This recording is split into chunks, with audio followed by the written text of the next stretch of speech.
వీక్షకులందరికీ నమస్కారం. 2025వ సంవత్సరంలో ఫిబ్రవరి మాసంలో ఏ విధమైనటువంటి గ్రహగతులు ఉండబోతూ ఉన్నాయి? ఎందుకంటే ఈ గ్రహ సంచారం అనేటువంటిది ఫిబ్రవరి దగ్గర నుండి చాలా కీలకంగా మారబోతూ ఉన్నది. ఉదాహరణకి కుజునికి ఉండేటువంటి వక్రగతి పూర్తయిపోతూ ఉండడం, గురునకు ఉండేటువంటి వక్రగతి పూర్తయిపోతూ ఉండడం, అలాగే గ్రహాల్లో ప్రత్యేకమైనటువంటి మార్పులు ఇవన్నీ వెరసి ద్వాదశ రాశుల పైన పూర్తిగా ప్రభావాన్ని చూపబోతూ ఉన్నాయి. ఉదాహరణకి ఈ మాసంలో ఉండేటువంటి గ్రహస్థితిని గమనిస్తే ఫిబ్రవరి నెల 4వ తారీఖు రాత్రి అంటే 5 వచ్చేస్తుంది. 5వ తారీఖుల గాయతూ గురుని యొక్క వక్రగతి పూర్తయిపోతుంది. ఇప్పటి వరకు వక్రించినటువంటి గురువు ఇక రుజుమార్గంలో ప్రయాణం చేస్తూ తన యొక్క సాధారణ ఫలితాలని ఇవ్వబోతూ ఉన్నారు. ఇక కుజుడు ఇప్పటి వరకు వక్రించి ఉన్నటువంటి కుజుడు ఈ 25వ తారీఖు తోటి ఫిబ్రవరి నెలలోనే తన యొక్క వక్రగతిని పూర్తి చేసుకుని తిరిగి మరలా తన యొక్క రుజు మార్గంలో ఆయన ప్రయాణించబోతూ ఉన్నారు.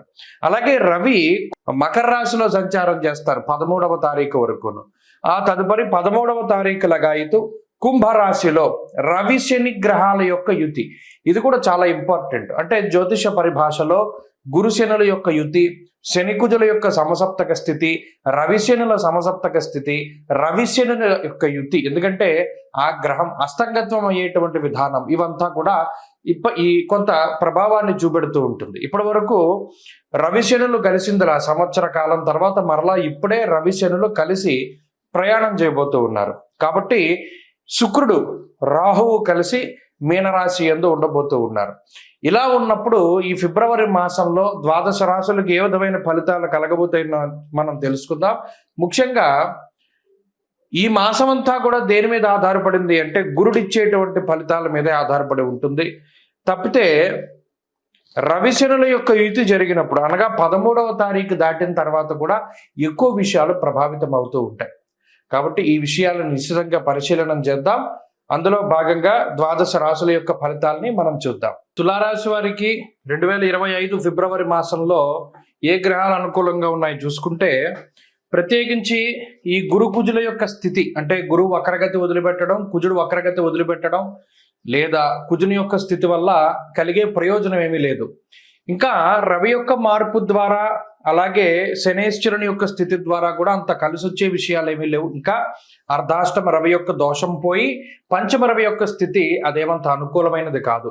షష్ఠ స్థానమందు రాహు శుక్రులు ఉన్నారు. శుక్రుడి వల్ల కూడా భృగు షట్కము అనేటువంటి దోషమే వస్తుంది, కానీ శుక్రుడి వల్ల ఉపయోగత లేదు. అంటే ఈ మాసంలో ప్రత్యేకించి అనుకూలించే గ్రహాలు రెండే ఈ రాశి వారికి. ఒకటి బుధుడు పంచమ స్థానంలో ఉన్నటువంటి ఆయన, తర్వాత రాహు. ప్రత్యేకించి ఈ రెండు గ్రహాల వల్ల కూడా 20% ఫలితాలు శుభ ఫలితాలు మనం ఎక్స్పెక్ట్ చేయొచ్చు. ప్రత్యేకించి రాహు వల్ల వచ్చేటువంటి ఫలితం అలాగే బుధుని వల్ల వచ్చేటువంటి ఫలితం ఒక 20 నుండి 30% వరకు శుభ ఫలితాలని మనం ఆశించవచ్చు. అంటే పాస్ మార్క్ రాలా. ఎందుకు రాలేదండి అంటే గురుడు వక్రత్యాగాన్ని చేశారు. అందువల్ల గురుడు మార్పు జరగకపోయినా వక్రత్యాగం వల్ల ఏమవుతుంది, సప్తమ స్థాన స్థితి ఫలితం లేదు, అష్టమంలోకి వెళ్ళిపోయిన తాలూకు ఫలితమే ఉన్నది. అందువల్ల ప్రధానమైన మార్పు అది. ఇక రాహువు బుధుల యొక్క ఫలితాల మీద మాత్రమే ఆధారపడి వెళ్ళాలి. కాబట్టి ఇది కొంత మిశ్రమమైనటువంటి మాసంగానే తులారాశి వారికి చెప్పచ్చు. అంటే జనవరిలో డిసెంబర్లో ఉన్నంత వెసులుబాటు ఫిబ్రవరిలో ఉండదు. ఫిబ్రవరిలో కొద్దిగా వర్క్ టెన్షన్ ఉంటుంది, వర్క్ ప్రెషర్ ఉంటుంది. అలాగే చాలా కీలకంగా మీరు వ్యవహరించవలసినటువంటిది ఏంటి అంటే చోర అగ్ని నృపభీతిశ్చ.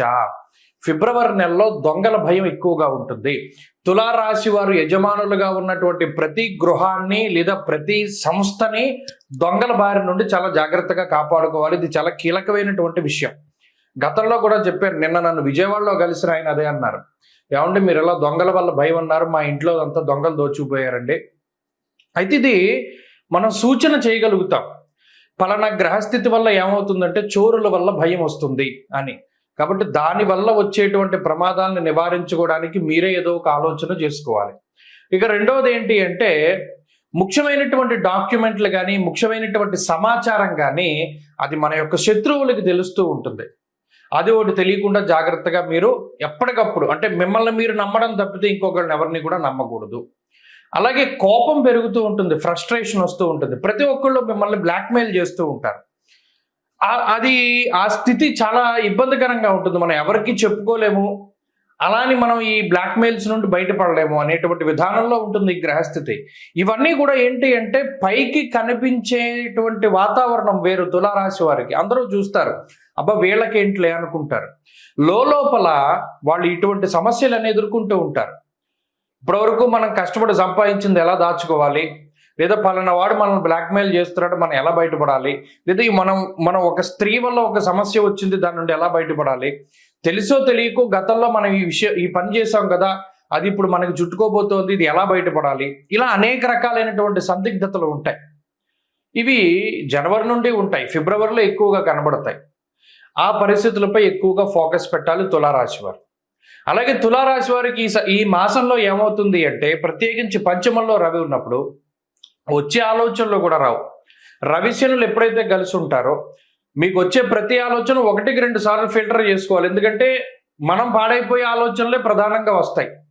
కాబట్టి ఈ ఆలోచనల పరంపరను కూడా నిశితంగా పరిశీలన చేయాలి. ఏది పడితే ఆ నిర్ణయాలను వెంటనే అమలు చేయకూడదు. 1-2 సార్లు సెకండ్ ఒపీనియన్ అన్నది ఖచ్చితంగా ముఖ్యం. అది ఆరోగ్యంలోనైనా, ఆర్థిక వ్యవస్థలోనైనా, దేనిలోనైనా సెకండ్ ఒపీనియన్ అనేది చాలా ఇంపార్టెంట్ తులారాశి వారికి. కాబట్టి ఆ విషయాన్ని దృష్టిలో పెట్టుకోండి. ఇంకోటి ఏంటంటే బద్ధకం ఎక్కువగా ఉంటుంది ఈ నెలంతా కూడా. అదొకటి, కొంత వాయిదా పద్ధతుల ద్వారా ముందుకు వెళుతూ ఉంటారు. ఈ విషయాలన్నీ కూడా ఈ మాసంలో జరుగుతాయి. కాబట్టి ఈ గ్రహస్థితి వల్ల కొంత జాగ్రత్త పడండి. ప్రత్యేకించి సూర్యారాధనే ప్రధానంగా చేయండి. ప్రతి ఆదివారం నాడు సూర్యోపాసన చేయండి.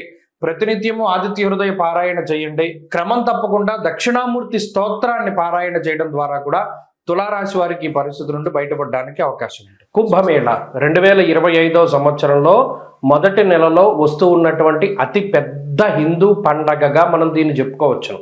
కానీ చాలామంది మనలో అంటే కుంభమేళ అనగానే మనకి నాగసాధువులు కనబడతారు. అలాగే ప్రయాగ్రాజ్లో జరుగుతూ ఉన్నది, భారీ సెట్టింగులు కనబడుతూ ఉన్నాయి. నిజానికి కొన్ని కోట్ల మంది, 40 కోట్ల మందికి పైగా ఈ కుంభమేళాలో పాల్గొంటారు అని చెప్పి అధికారికంగా వినిపిస్తూ ఉన్నటువంటి మాటలు. అయితే ఇంత పెద్ద ఉత్సవానికి చాలామందికి రీజన్ తెలియదు. అంటే చాలామంది మనలో కుంభమేళానికి వెళ్తున్నాం, మేము స్నానం చేద్దాం అనుకుంటున్నాము, ప్రయాగలో స్నానం చేస్తాము, దాని తర్వాత గయ వెళ్తాము, దాని తర్వాత కాశీ వెళ్తాము, ఇవన్నీ చెప్తారు. నిజానికి అసలు మనం చేస్తూ ఉన్నటువంటి దానికి పారమార్థికం ఏమిటి అంటే, కుంభమేళ అంటే ఏమిటి, మనం అక్కడికి ఎందుకు వెళ్ళాలి, దానిలో ఎందుకు స్నానం చేయాలి. ముఖ్యంగా పేరు చూస్తే కుంభమేళ, ఇది హిందూ పదం. కుంభ అంటే మనం రాసుల్లో కూడా కుంభరాశి మనకి కనబడుతూ ఉంటుంది. ఒక పురుషుడు ఒక కుండని పట్టుకుని నుంచుని ఉంటాడు, అది కుంభరాశిగా ప్రతీతి. అలాగే మేళ అంటే కలయిక. నిజానికి కుంభమేళ అనే పేరు ఎక్కడి నుండి వచ్చిందంటే, కుండలో ఉన్నటువంటి తేనె, అంటే దీన్ని ముఖ్యంగా అమృతం కింద చెప్తారు. దేవతలు రాక్షసులు 12 సంవత్సరాల పాటు మందర పర్వతాన్ని ఆధారంగా చేసుకుని పరమేశ్వరుడైనటువంటి మహానుభావుడు శ్రీ మహావిష్ణువు ఆయన కూర్మావతారంలో కింద పర్వతం కింద ఉండగా వీళ్ళు కవ్వం కింద చేసుకుని ఈ దేవతలు రాక్షసులందరూ కూడా అమృతం కోసం ఈ పర్వతాన్ని జిలుకుతారు. అదంతా కూడా మనకి తెలిసినటువంటి విషయమే. అయితే ఇలా 12 సంవత్సరాలు ఈ పర్వతాన్ని అంటే ఆ క్షీరసాగరాన్ని మధించిన తర్వాత 12 సంవత్సరాల తర్వాత మనకి అమృతం వస్తుంది.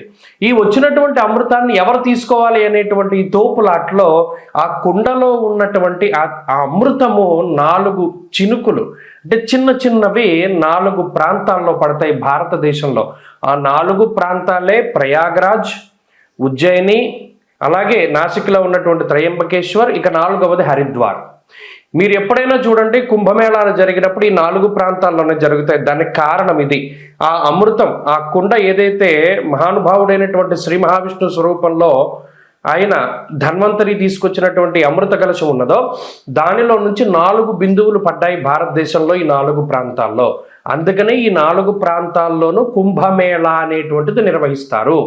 ఫస్ట్ ఆఫ్ ఆల్ ఈ పాయింట్ మనం గుర్తుపెట్టుకోవాలి. ఇక రెండవది, ఎప్పుడెప్పుడు జరుగుతాయండి కుంభమేళ అంటే, ప్రతి కుంభమేళ అంటే ఇందులో మనం ఒకటి గుర్తుపెట్టుకోవాలి, 12 సంవత్సరాలకి ఒకసారి కుంభమేళ జరుగుతుంది. అయితే ఇది ఎలా జరుగుతుంది, కాల నిర్ణయం 12 సంవత్సరాలు. ఇప్పుడు మనం గురుని బట్టే మనం పుష్కరాలు వస్తూ ఉన్నాయి. గురుని బట్టి ఎందుకు వస్తాయి పుష్కరాలు, అది కూడా మనం ఆలోచించాలి. మనం గుడ్డిగా వెళ్ళిపోకూడదు. ఓకే గురుని బట్టి పుష్కరాలు వస్తాయి అంటే ఎందుకు వస్తాయి, ఇక్కడ దేవగురుడైనటువంటి బృహస్పతికి సంబంధించినటువంటి మానము ఒకటి ఉన్నది, అంటే కొలత.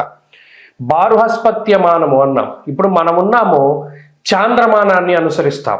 సౌరమానం ఒకటి ఉంటుంది, బారుహస్పత్యమానం ఒకటి ఉంటుంది. ఇలా కాలానికి ఉండేటువంటి కొలమానాలు ఒక్కొక్క గ్రహాన్ని ఆధారంగా చేసుకుని ఒక్కొక్కటి ఉంటూ ఉంటాయి. ఇప్పుడు ఉత్తరాదిలో ఉండేటువంటి కొలమానం అంతా బారుహస్పత్యమానము, సౌరమానము అంటారు. ఈ సౌరమానం, బారుహస్పత్యమానాల ఆధారంగా సూర్యుడు, గురుడికి సంబంధించినటువంటి గ్రహ గమనాలను బట్టే ఈ కుంభమేళా వస్తూ ఉంటుంది. ఈ రవిగురుల యొక్క మార్పులు, ముఖ్యంగా రవిగురులు ఇద్దరూ కలిసి వృశ్చిక రాశిలో ఉన్నప్పుడు ఉజ్జయినిలో ఈ కుంభమేళా నిర్వహిస్తారు. అలా కాక రవి మకర రాశిలో సంచరిస్తూ గురుడు వృషభ రాశిలో సంచారం చేసినప్పుడు ప్రయాగలో కుంభమేళా నిర్వహిస్తారు.